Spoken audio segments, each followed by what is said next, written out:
The storm left 40 tons of splintered cedar stacked across his lower field like the wreckage of a ship that never had a sea to sink in. Most people who drove past on Route 9 called it a disaster. He called it inheritance. The county man showed up with a laminated quote and a smile that never touched his eyes. Wyatt Bell said 5 words: "The wood isn't going anywhere." Then he picked up his grandfather's peavey and walked down into the mud. His boots sank to the ankle with every step, and he didn't fight it. Wyatt Bell stood at the edge of his own bottomland at 6:15 in the morning, somewhere in the coastal hills outside Tillamook, Oregon, with rain still hanging in the air even though the sky had technically cleared. In his right hand was a peavey with a hickory handle worn smooth and dark, the kind of dark that only comes from one man's palm working it for half a century. He looked at what the river had done to his family's land, and for a long moment he didn't move at all. 40 tons, the county would eventually write on a form. What it looked like, standing there in the gray light, was a graveyard for trees. Trunks thrown crossways over each other in a jam that ran nearly 100 feet along the old fence line. Root balls the size of pickup trucks, torn up at strange angles. Black mud crusted over everything like a scab. Somewhere underneath it all, water still moved, a low sound you felt in your chest before you heard it in your ears. 4 days of rain had done it, the kind that doesn't come in bursts but simply moves in and refuses to leave, like a guest who has decided your house is now his. The gauge nailed to the barn overflowed on the 3rd night, and after that there was no point checking anymore. Sometime past midnight, the Kilchis River came up out of its banks where the old logging grade pinched the channel, and it went looking for a place to put everything it had been dragging along since before Wyatt was born. It found his family's bottom pasture. It tore through 200 feet of fence and packed the whole mess into a plug that stretched from the old culvert to the leaning alder at the property line. He'd owned the place for a little over a year. 60 acres, most of it steep timbered hillside, 12 acres of decent creek bottom that had overnight become a log jam, a barn with a roof that sagged like an old horse's back, a bandsaw mill under a blue tarp that hadn't turned in nearly a decade, and 8 spiral notebooks. That was what his grandfather Warren left him, along with the land and a debt to the bank that made Wyatt's stomach hurt if he thought about it too long. There'd been no cash. What little there was had gone into a new water pump the winter before. Warren had been gone 14 months, and Wyatt still sometimes reached for his phone to call the old man and tell him something before he remembered there was no one on the other end anymore. By 8 o'clock, the neighbors started driving by. Not to help. This stretch of coast wasn't built that way. A flood was entertainment when it landed on somebody else's ground. Trucks slowed at the top of his drive, idled a minute, and moved on. One truck, a rusted-out green Chevy, stopped right at his fence with 2 men inside, and the one on the passenger side leaned out the window with his arm hanging over the door and laughed loud enough to carry across the whole field. "Nice pile of kindling you got there, Bell. You gonna sell tickets?" Wyatt didn't turn around. He heard it fine. He just didn't have anything worth spending on a man like that. He tugged the collar of his canvas coat up against the wind and kept walking the length of the jam, counting. That was the part nobody parked at that fence line understood. He was counting. He counted the root balls first, 14 of them, which meant 14 whole trees had come out of the bank itself, roots and all, pulled loose by a river that had been eating at that bend since long before his grandfather ever set foot on this land. Then he counted the cut ends, because a cut end tells you something a torn one doesn't. A cut end is flat, square, deliberate. It means a saw touched that tree once, a long time ago, and somebody lost it. He found 26 logs that had been felled and bucked decades back, then lost off a splash dam or a river drive.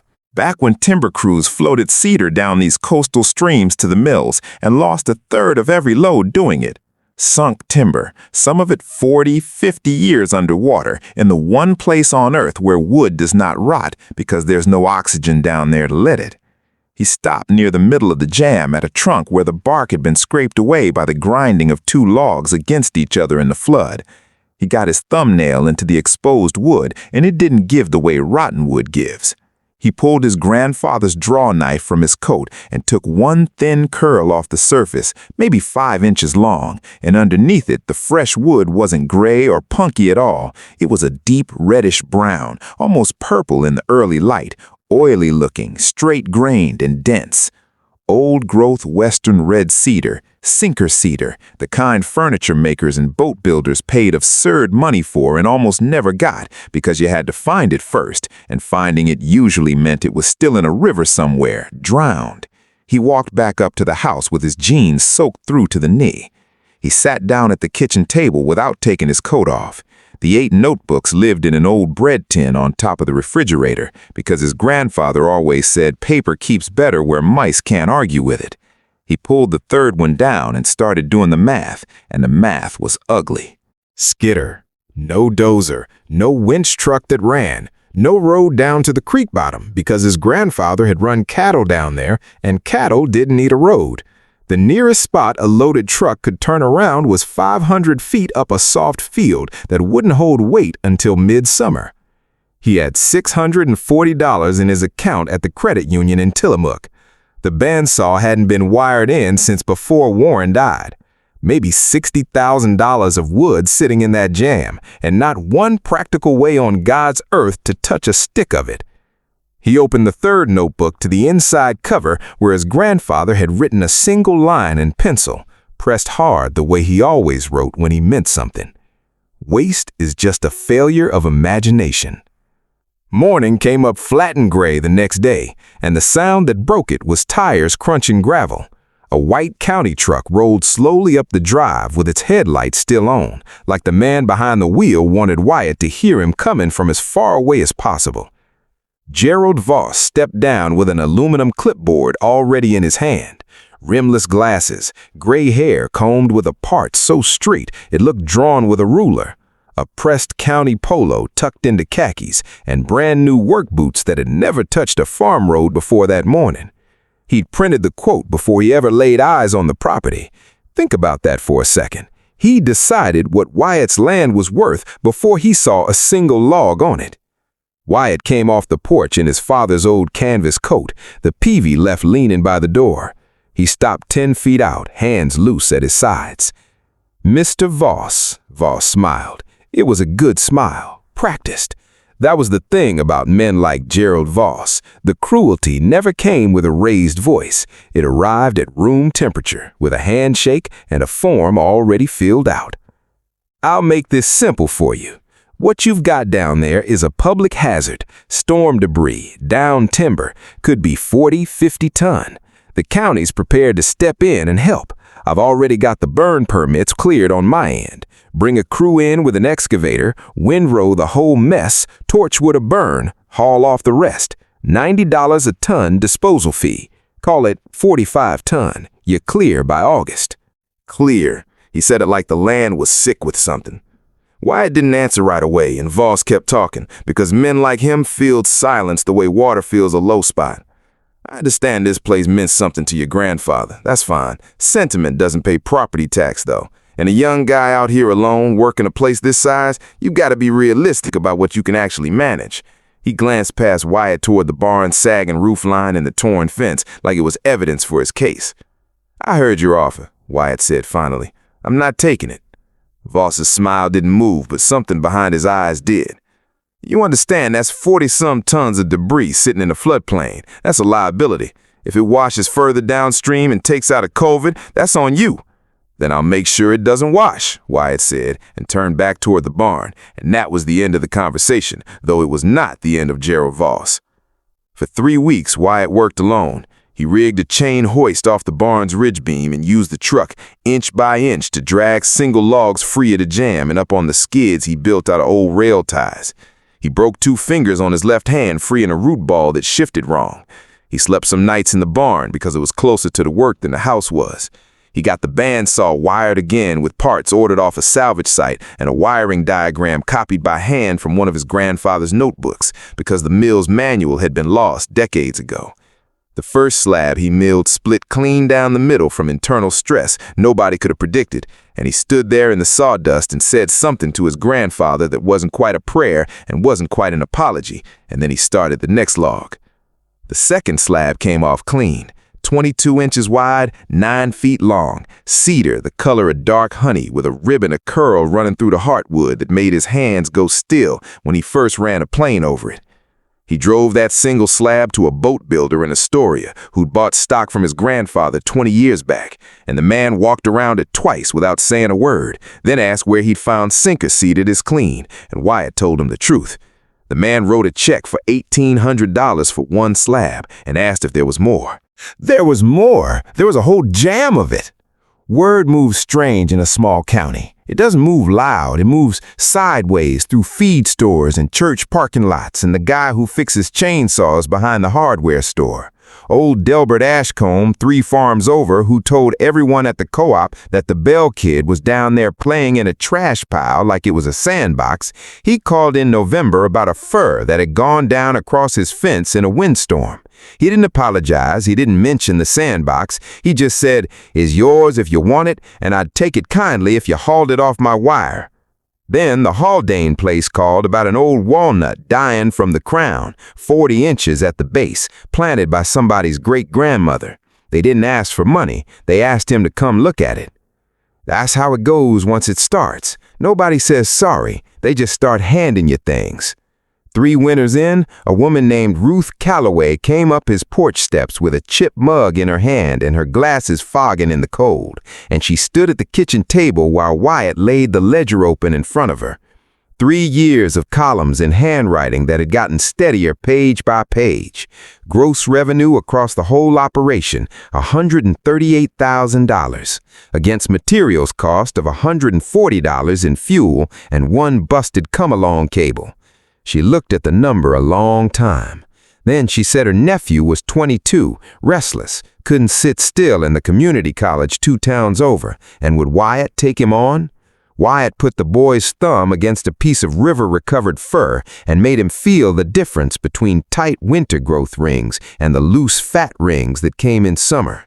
Made him watch how a check would follow a stress line and where a slab would fail if you were careless about it. Waste is just a failure of imagination, Wyatt told him.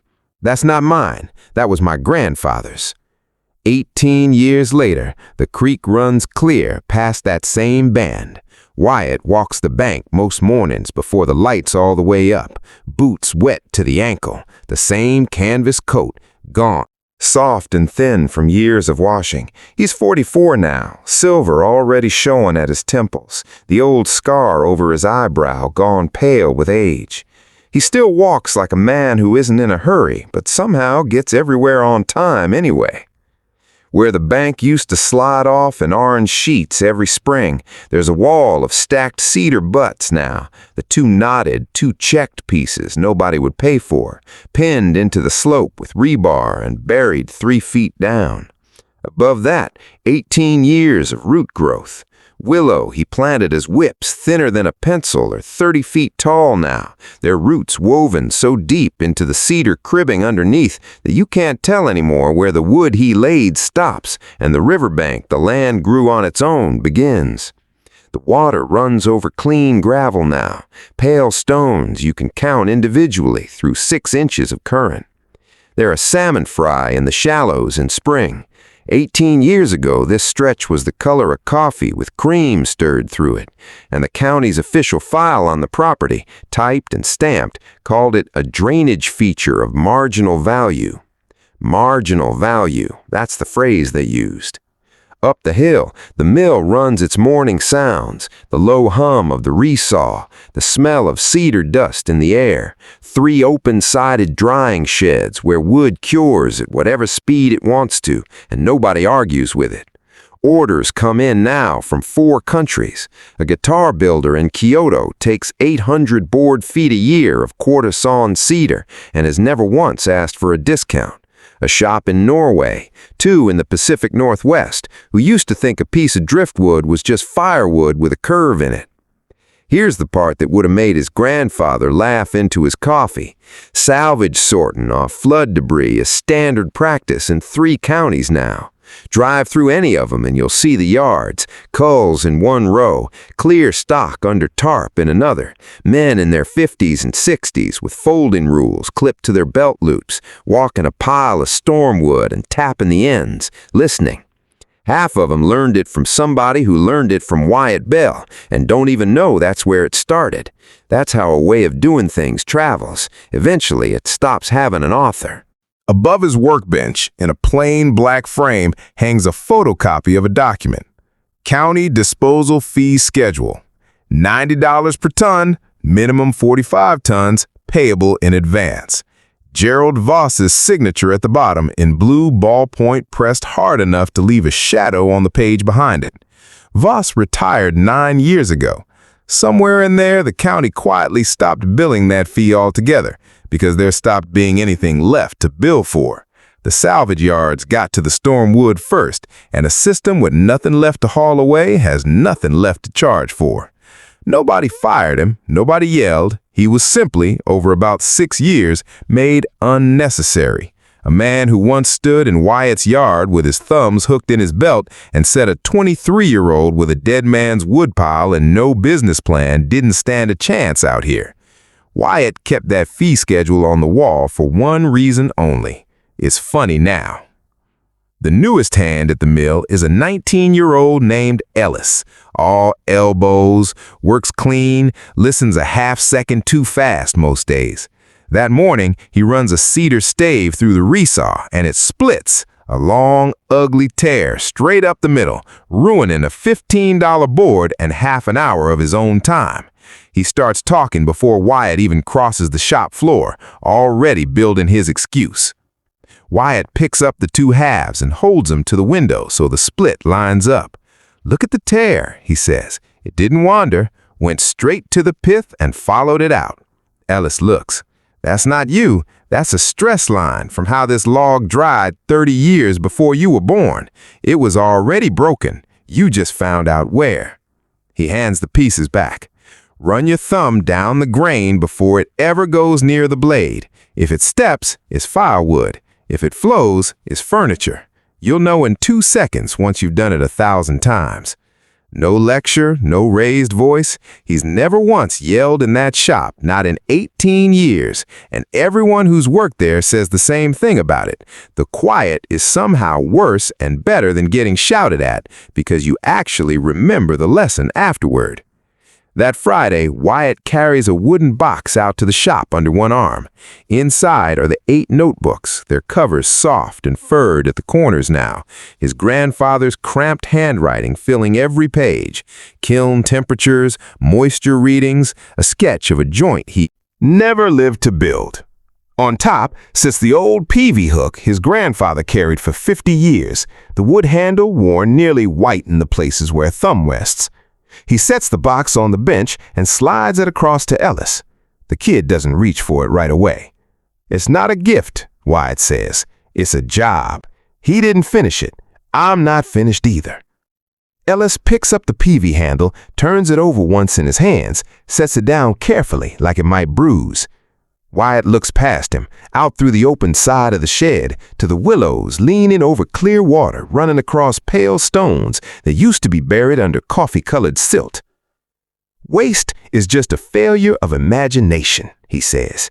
"Go find some. There's a pile of something somewhere near you that nobody wants. Go look at it twice."